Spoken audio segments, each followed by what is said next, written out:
जैसे सोमती अमावस्या, कौन सी अमावस्या? सोमती अमावस्या। सोमवार के दिन जो अमावस्या पड़े वो सोमती अमावस्या कहलाती है। क्या करना पड़ता है उस दिन? पीपल के पेड़ की परिक्रमा करो या तुलसी की परिक्रमा करो या पूजन करो, पाठ करो, कुछ भी करो, पर सोमती के दिन दान करो, पुण्य करो, सत्कर्म करो, भजन करो। तो सोमती अमावस्या का विधान इतना शास्त्र क्यों कहता है कि सारी अमावस्याओं में प्रबल सोमती अमावस्या है? शनिचरी अमावस्या से भी बड़ी अमावस्या सोमती कहलाती है हमारा।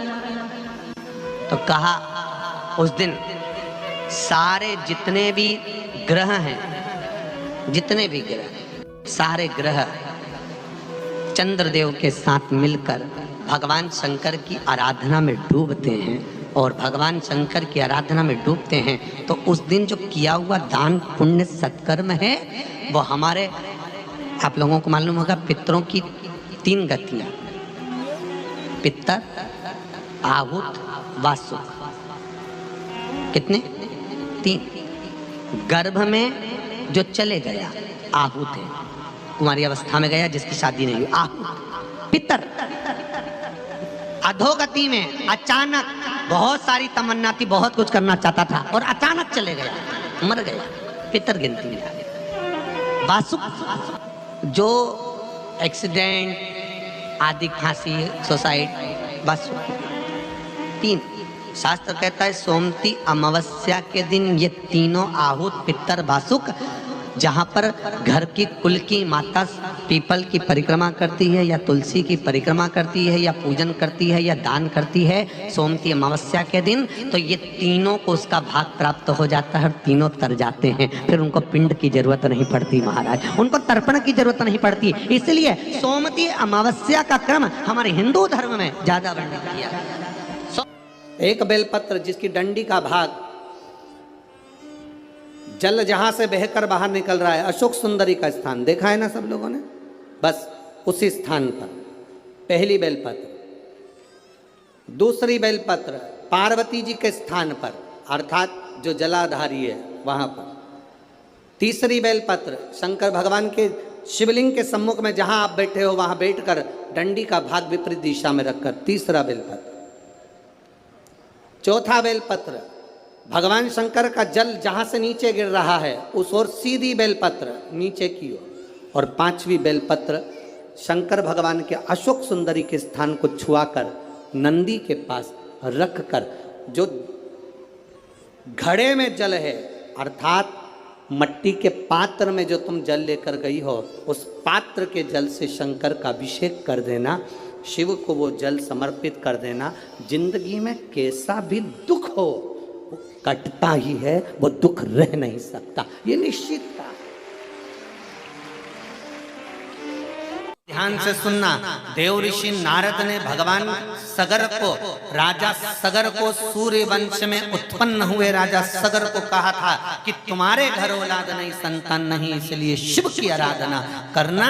उसी तरह आपको देव ऋषि नारद ने मार्ग बता दिया है कि अगर संतान नहीं है, 10 साल हो गए, 12 साल हो गए, 14 साल हो गए, 20 साल हो गए, बस एक प्रार्थना शिव जी से करो। सफेद आंकड़े की जड़ लेकर रजस्वला धर्म के 7वें दिन शिव मंदिर में शंकर भगवान से ऊपर से 21 बार घुमाकर तुमरुका जी का नाम लेकर उसको कमर में वही मंदिर में शिवलिंग का दर्शन करते करते नंदी के पीछे की ओर खड़े होकर शिव का दर्शन करते करते उसको बांध लो लाल धागे में, तुमरुका जी का नाम।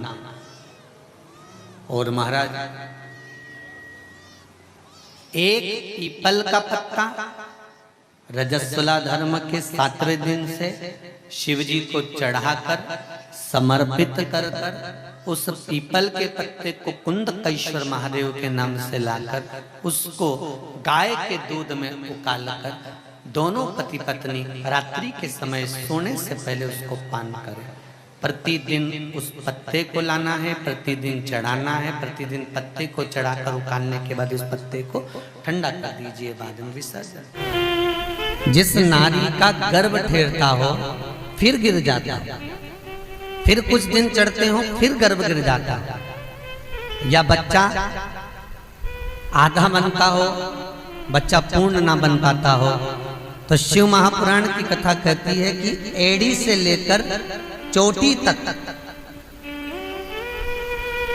स्त्री एक मौली, मौली मतलब जो हाथ में नाड़ा बांधते हैं, लच्छा बांधते हैं, उसको नाप ले और नाप कर जब नारी का गर्भ केवल 1 महीना 2 महीना का ही चढ़े और वो नारियल पर लपेटकर शंकर जी से विनती कर कर शिव जी के शिवलिंग के पास में जिस स्थान पर अशोक सुंदरी की जगह है उस स्थान पर श्रीफल को रख देती है, तो उस नारी का गर्भ अधूरा नहीं होता, वो पूर्ण गर्भवती होती है। हमारा उसका संतान स्वच्छ और अच्छा जन्म लेता है। तेरे पति के शव को कोई खा जाएगा ना, ना, बढ़ के पेड़ के नीचे छोड़कर आए। क्या चाहिए तुझको, क्या दूं मैं तुझको, कुछ मांग ले मुझसे। सावित्री कहती है क्या दोगे आप, मेरे पति के प्राण दे दो बस वापिस, और कुछ नहीं चाहिए।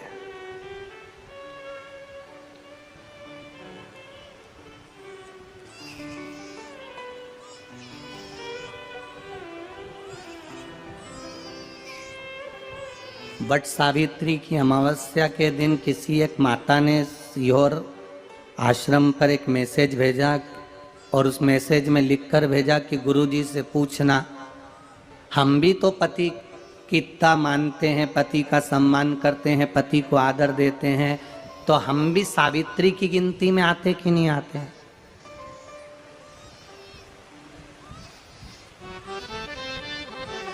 तो सीहोर से मैसेज आया कि गुरुजी वो ऐसा ऐसा पूछा गया है, आप बताओ क्या कहना है। हमने कहा कह दो, जब बट सावित्री आती है तभी तुम पति को प्रणाम करती हो, जब दिवाली आती है तब पति को प्रणाम करती हो, जब करवा चौथ आती है तभी चलनी में मुंह देखती हो, बाकी के समय तो तुम जूड़ा बांध के ऐसी बोलती हो कि पति थर थर कांपता है।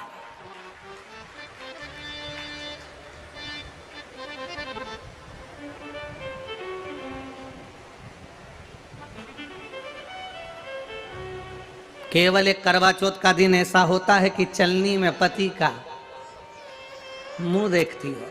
तुम चलनी में पति का मुंह देखती हो और पति तुम्हारे गले में जो मंगल सूत्र टंगा है उसको देखता है, क्योंकि उसको मालूम है 6 महीने से पीछे पकड़ कर बैठी थी, मेरा पहला करवा चौथ का व्रत आ रहा है, मंगल सूत्र दिला देना, मेरा पहला करवा चौथ का व्रत आ रहा है, मंगल सूत्र दिला देना। बेचारे ने ना जाने कहां से कर्जा कर कर इतना बड़ा मंगल सूत्र दिलाया, लाल लाल मोती और इतना बड़ा पेंडिल लटक रहा। तुम चलनी में मुंह देख रही हो, तुम्हारा मंगल सूत्र देख रहा 80,000 का है, 80,000।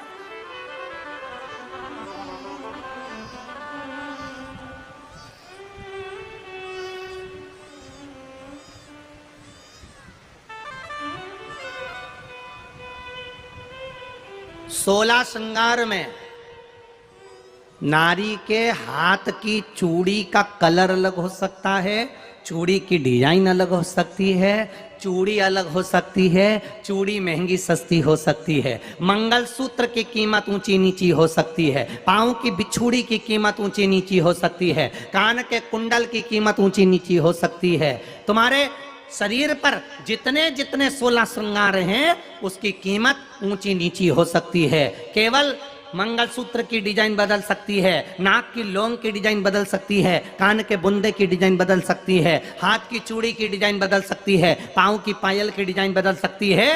केवल नारी के 16 श्रृंगार में एक श्रृंगार ऐसा है जिसकी कीमत जो पहले थी वही कीमत आज तक है और उसकी डिजाइन आज तक नहीं बदली। वो मांग का सिंदूर है, एक जैसी डिजाइन है और एक जैसी कीमत है। सारे श्रृंगार की कीमत अलग अलग है। तुम्हारे हाथ की चूड़ी की कीमत अलग होगी, पड़ोसन के हाथ की चूड़ी की कीमत अलग होगी, किसी के साड़ी की कीमत अलग होगी, किसी के जूड़े की कीमत अलग होगी, गजरे की कीमत अलग होगी, गजरे की कीमत अलग होगी, पायल बिछुड़ी की कीमत अलग होगी, पर मांग में जो सिंदूर डाला जाता है वो एक कीमत का होता है, एक डिजाइन का होता है और एक जैसा होता है और वो सबसे भारी होता है। सावित्री यमराज से कह रही है मेरे पति को छोड़ दो। यमराज कह रहा है सावित्री तेरा पति मर चुका है, मांग के सिंदूर को पोंछ दे। सावित्री कहती है पूरा श्रृंगार उतार दूंगी पर मांग का सिंदूर नहीं पूछने दूंगी। तब यमराज ने कहा जब तक तू मेरे अपनी मांग का सिंदूर नहीं उतारती तब तक तू मेरे पास नहीं आ सकती।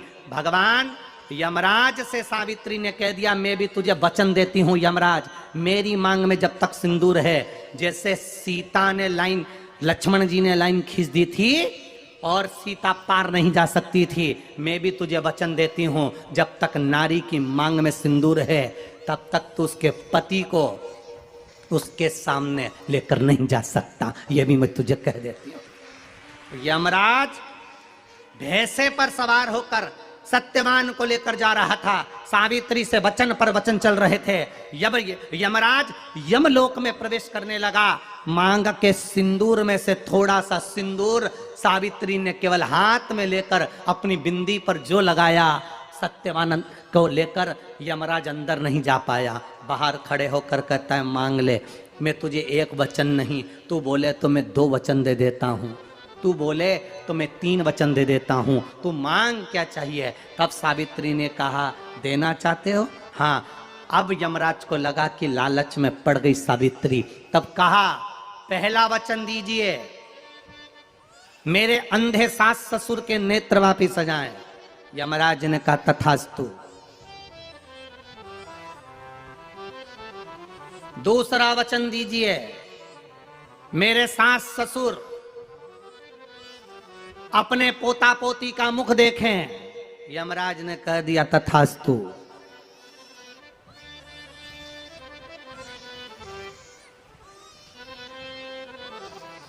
जाओ।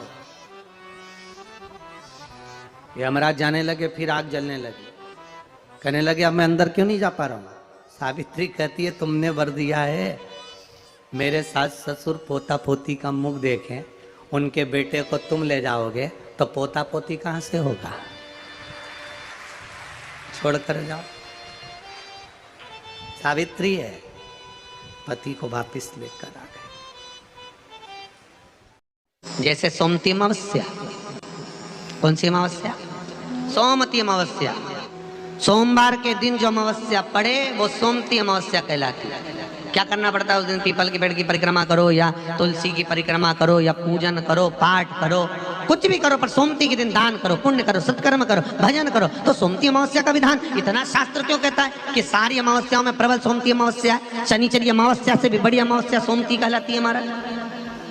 तो कहा उस दिन सारे जितने भी ग्रह हैं, जितने भी ग्रह, सारे ग्रह चंद्रदेव के साथ मिलकर भगवान शंकर की आराधना में डूबते हैं। और भगवान शंकर की आराधना में डूबते हैं तो उस दिन जो किया हुआ दान पुण्य सत्कर्म है वो हमारे, आप लोगों को मालूम होगा, पितरों की 3 गतियां, पितर, आहुत, वासुक। कितने? 3। गर्भ में जो चले गया आहुत है, कुमारी अवस्था में गया जिसकी शादी नहीं हुई, आहुत। पितर अधोगति में अचानक बहुत सारी तमन्ना थी, बहुत कुछ करना चाहता था और अचानक चले गया, मर गया, पितर गिनती में आ गया। वासुक जो एक्सीडेंट आदि, फांसी, सुसाइड।